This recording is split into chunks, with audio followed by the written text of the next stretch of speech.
sabi ko, parang okay lang kasi siguro normal lang. Kaya lang, doon sa pagsabi kasi nila ng mamatay ka na sana.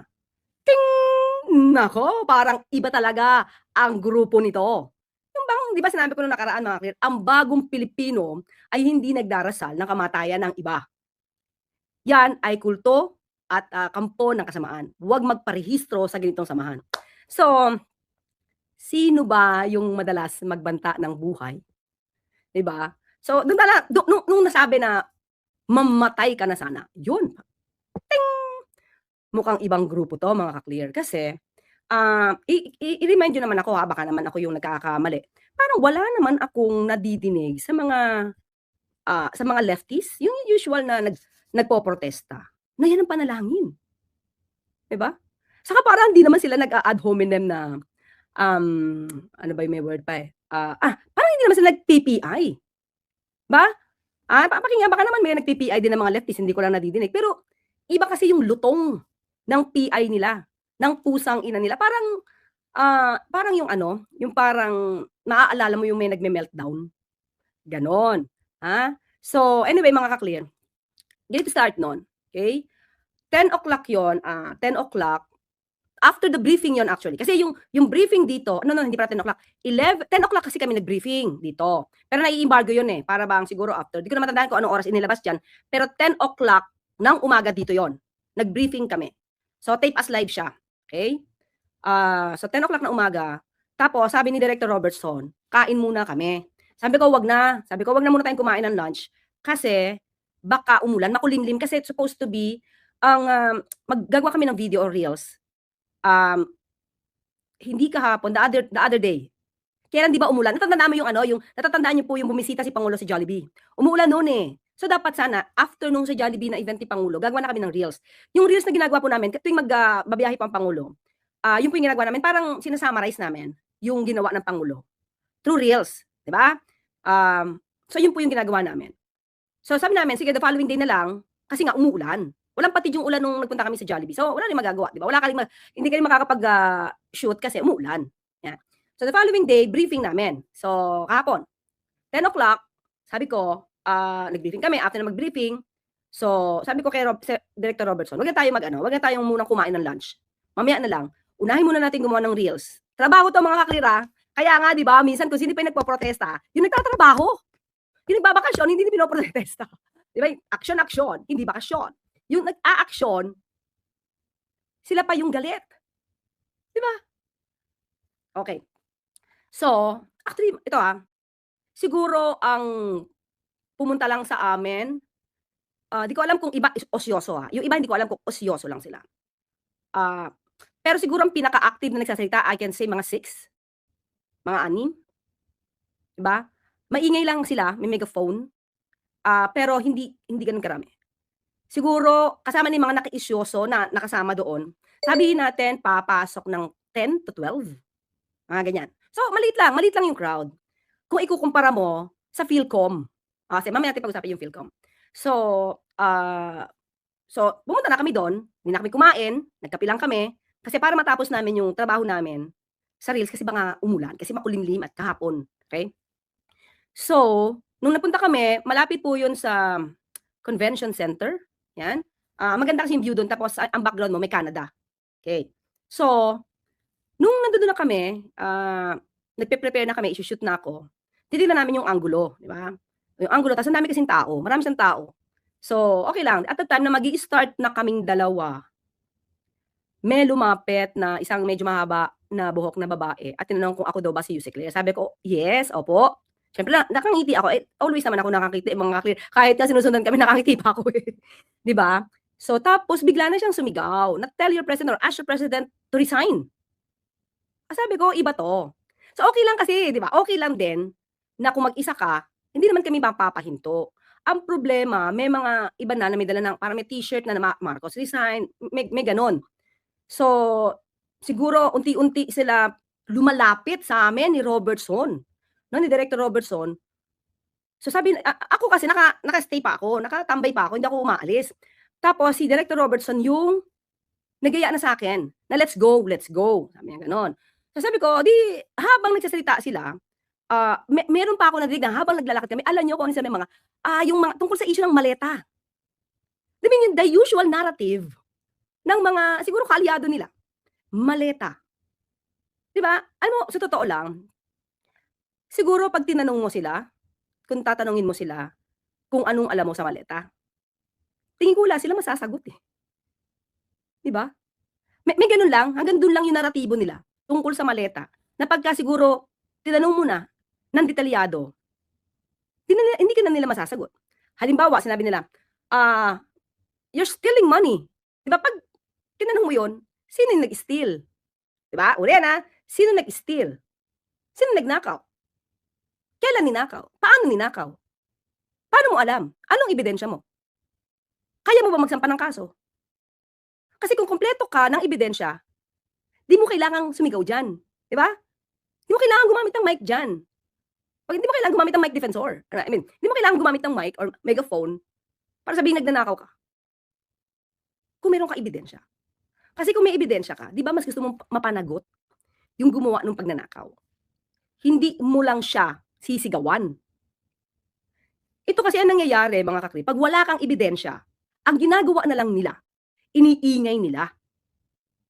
'Di ba? Iniingay na lang nila kasi para makapanira at para yun ang maging isipin ng mga tao na maaaring totoo. Tapos wala silang ebidensya. So, yun ang nagiging problema, 'di ba? So, hanggang dun lang yung naratibo nila.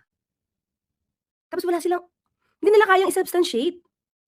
Oh, katulad niyan, ah, ako yung sinasabi nga, "You're stealing the money.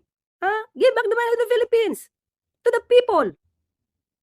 Teka, kakapasok ko lang ng February 2025. Wala akong alam sa issue ng maleta. Kung totoo yang maleta na yan o gawa-gawa lang. 'Di ba, that's the point.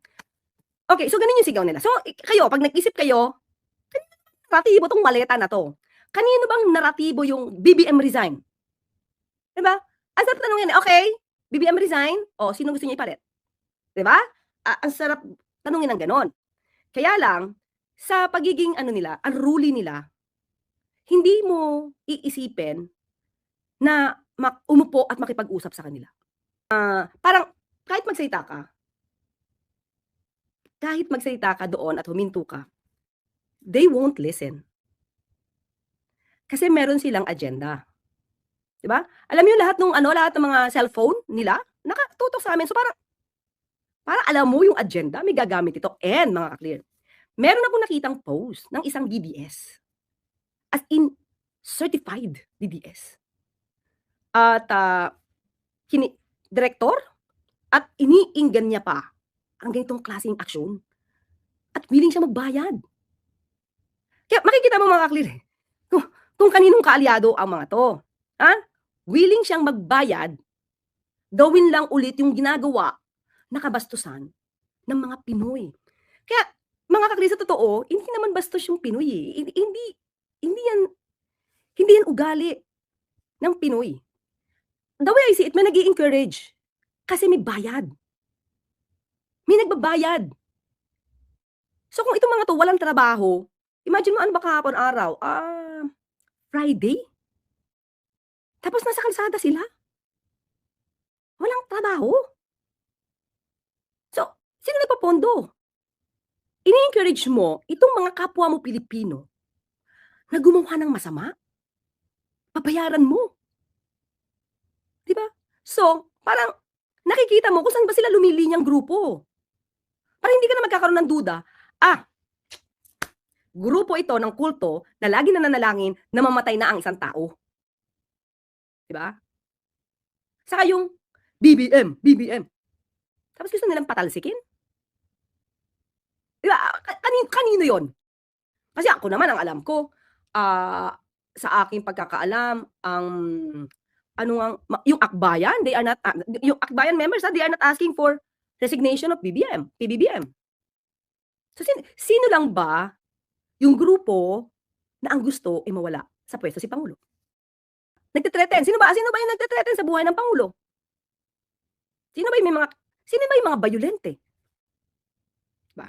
So, after that, nung Nung, naglalakad na kami kasi tinawag na namin yung driver para i-fetch na kami, sunduin na lang kami.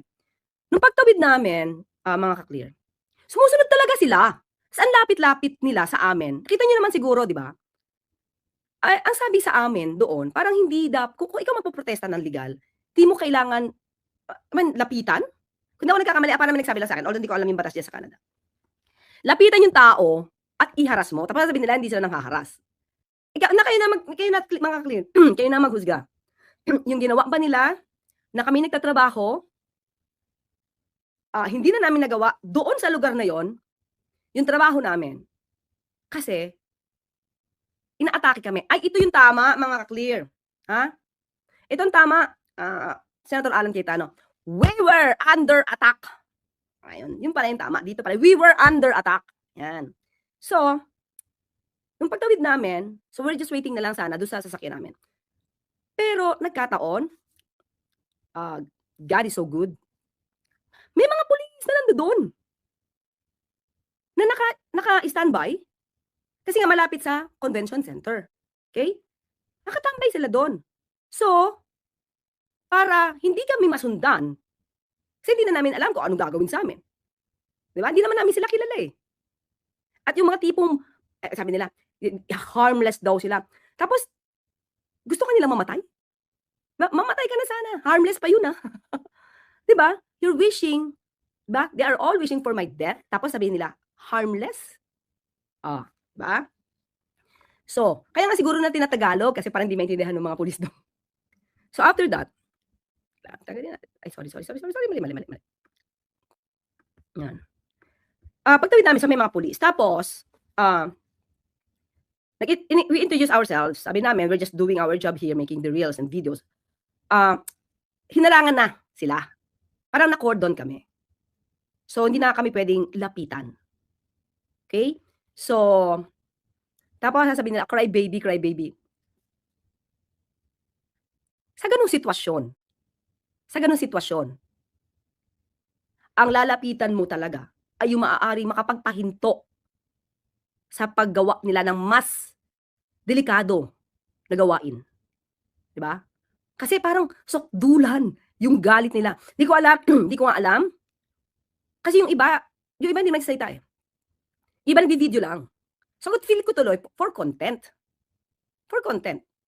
Or to feed the satisfaction of their allies.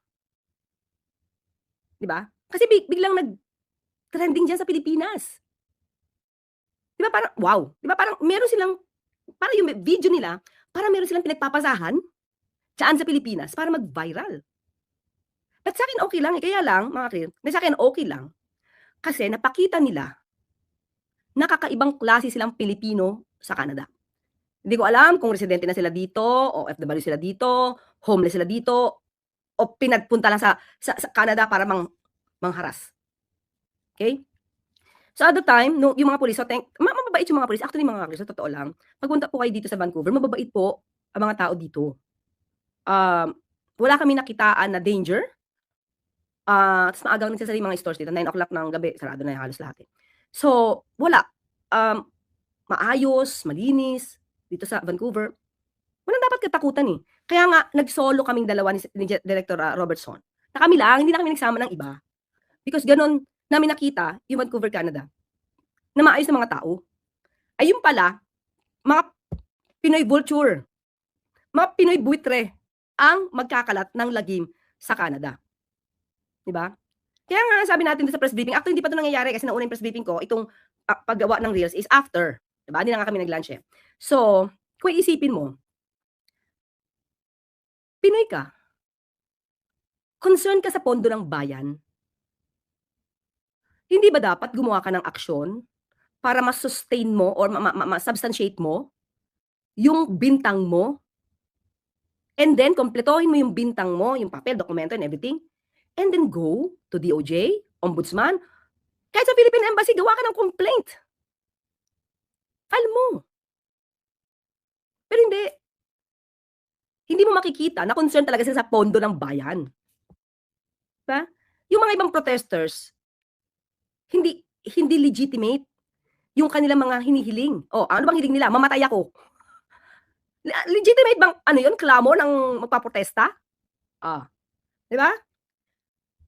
Sabihin na sabi niya may nagsabi, no siguro galit na galit sila sa'kin kasi nakangiti lang talaga ako, hindi ako para bang, "Okey, okey, okey." Sabi niya, "Maleta, maleta." Ngiti, 'di ba? Kasi there's no reason for me to discuss everything over a cup of coffee kung may agenda naman kayo talaga.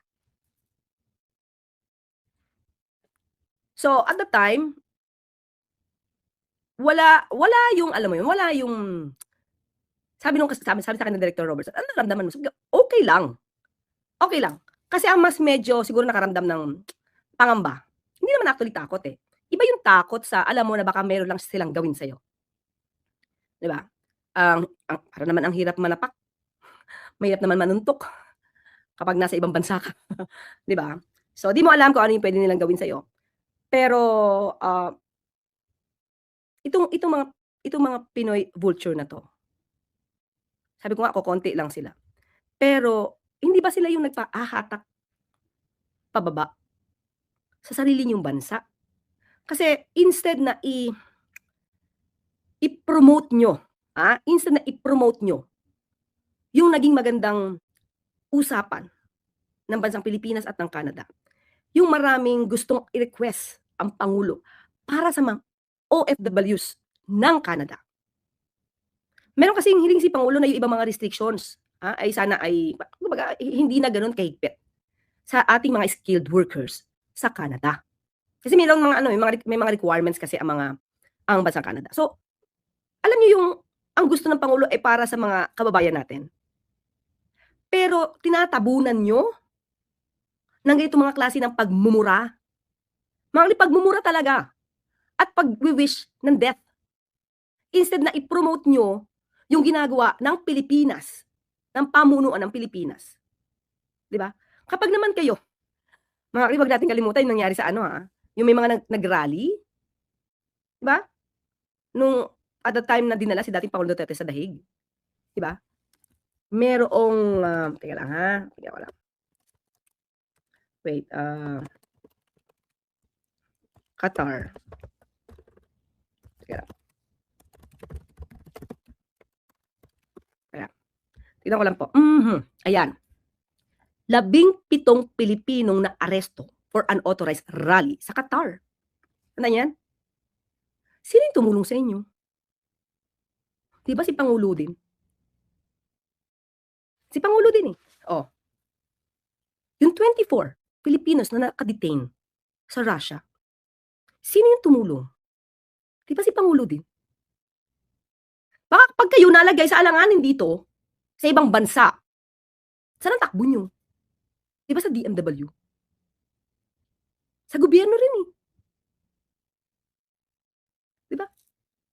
Yun din yun, hindi naman kayo tutulungan ng sino bang tumulong dun sa 17 na naaresto sa Qatar dahil sa mga Duterte? May ginawa ba ang mga Duterte para sa kanila? 'Di ba si Pangulo yung nag-request? Oh, ito hindi ko lang alam kung ano 'to kung mabubuksan ko 'to, wait sana mabuksan ko. Ayan, let's see, ayan, yan, wait, para meron tayong konteksto.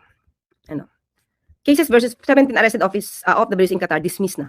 Ibig when you say dismiss, hindi na siya itinuloy, pero arrested sila mga ka-clear, dahil sa di umanong illegal na pagpoprotesta, 'di ba? Oh, the Qatari envoy informed Marcos that the cases against the Philippines have been dismissed. Ah, ayan, ayon kay Ambassador Al-Humidi, ito raw ay refleksyon ng maganda at matatag na pakikipagkaibigan ng dalawang bansa. Oh, 'di ba? Mga ka-clear, yan din ang dahilan kung bakit kinakailangan na nagkakaroon ng mga official visit, working visit, ang mga leaders. Magandang relasyon.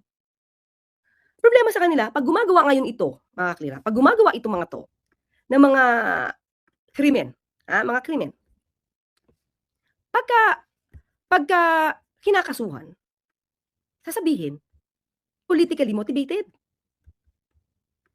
Samantalang sila yung gumagawa nung mali, 'di ba? So, kahit na meron kang freedom of expression, sabihin mo na, tama ba na sundan mo yung tao, murahin mo, tapos sabihin mong mamatay ka na sana? Ano, yun ba yung tamang rally? Yun ba yung tamang protesta? Kaya sabi natin, hindi ang Pinoy, hindi ang totoong Pinoy, ang bagong Pilipino, hindi yan bastos. Saan ba nanggaling ang kabastusan ng mga ito? Bakit dumadami na sila? Saka yung pagmumura. Hindi tayo dati ganito. Hindi ganyan ang mga Pilipino na palamura na ganyan, 'di ba? Harap-harapan kahit na naka-on cam ka. Hindi yan ganyan ang Pinoy. Saan nila 'to namana? Na-normalize yung pagmumura, 'di ba? So, ngayon isipin mo tuloy, saan kayo nakalinya?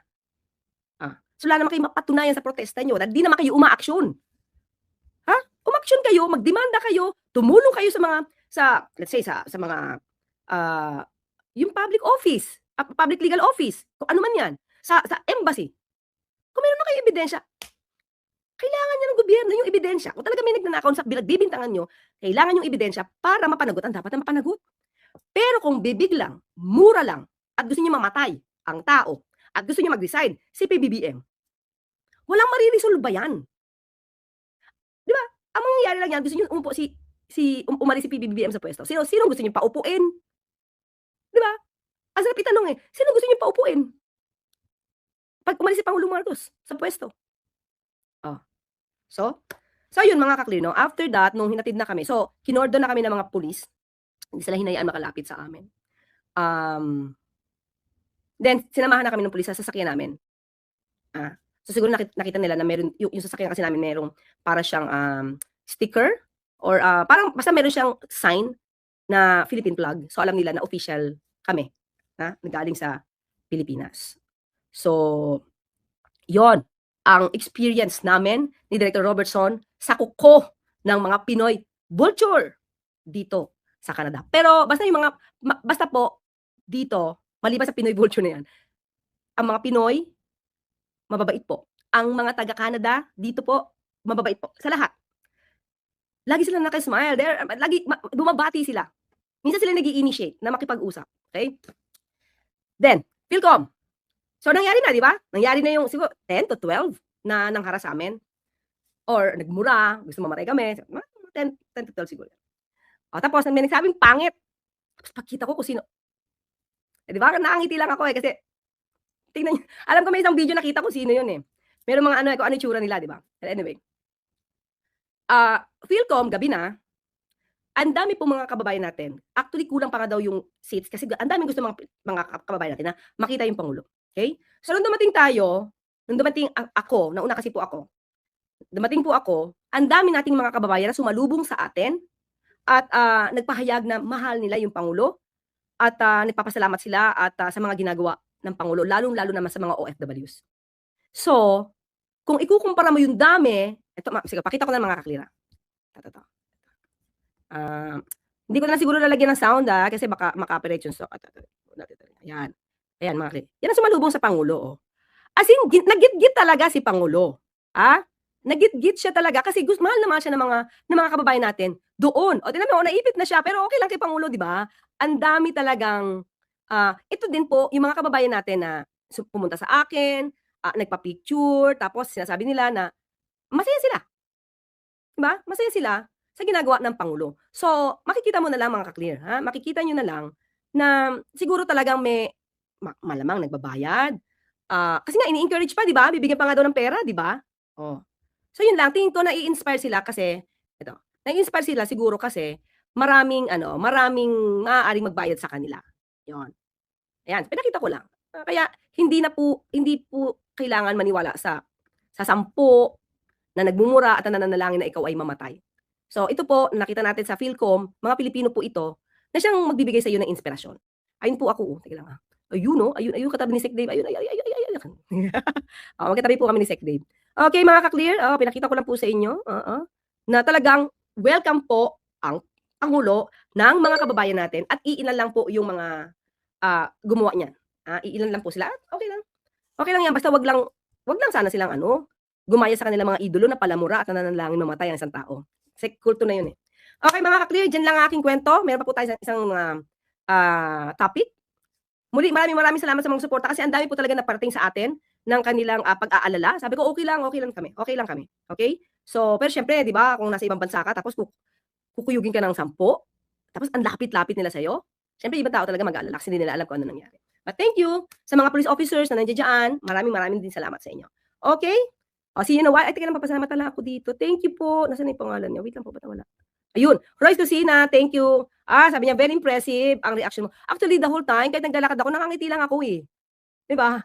Kasi sabi ko, at ang lumalaro sa utak ko nun mga ka-clear, para ko silang gustong kausapin, gusto ko lang silang kausapin na, siguro let's talk. Kaya lang, hindi ko alam kung anong klaseng ugali meron sila. Pero yun yung pumasok sa utak ko. I wanted to talk to him, discuss something, alika magkape tayo, pumasok talaga sa isip ko yan. Kaya lang yung sunod-sunod, tapos nagmura, tapos mamatay ka na sana, ibang klase 'to. Hindi sila makikinig. 'Di ba? Sila Dizon Morita, thank you. Braveheart, Yusek, sana may video na pwedeng makita kung sino yung nagmura. Sobrang nakaka-high blood. Iba talaga ang epekto ng mga Duterte sa ugali ng mga Pilipino. Na-normalize kasi yung pagmumura sa pagbabantaan ng buhay. Tingnan niyo mga kaklira, pagka may mga vlog na, let's say, hindi pabor sa mga Duterte, yan ang sasabihin nila. Mamatay ka na sana, buhay ka pa, RIP. Kaya sabi ko nga, parang doon sila napupwesto na grupo eh. Kasi makikita mo yung naratibo. Parang pareho sila doon sa mga iniidolo nila. Marie Chris De Leon, hello, believe ako sa pagiging compose mo at tunay na edukada kahit anong sitwasyon. Thank you po. Buddy SPN, sympathize with how you feel the unjustified rant in Vancouver. Let that be reported to Canadian authorities. That's not allowed in Canada, especially public. Edmonton. Yun nga po din eh, Buddy SPN. Ang sabi sa akin, okay ka lang magprotesta, but hindi mo kailangan na parang lapitan, na parang tinatakot mo. Parang yun ang sabi sa akin, hindi ka dapat nilalapitan. Hindi ka dapat sinusundan. Yan. So, Yusek, nag-post si Robin, na huwag ka daw balat Uy, ako pa balat sibuyas? Talaga? Senator Robin? Hindi ko naman sinabing nasaktan na sinabi lang, let me finish first. Yun ang balat sibuyas. Diba? Yun ang balat sibuyas, ikaw na yung sumisingit, nung sinabi ni Senator Kiko na let me finish first, or I am not, tama ba? Let me finish first, or I am not yet done. Ikaw ang umiyak. Yun ang balat sibuyas.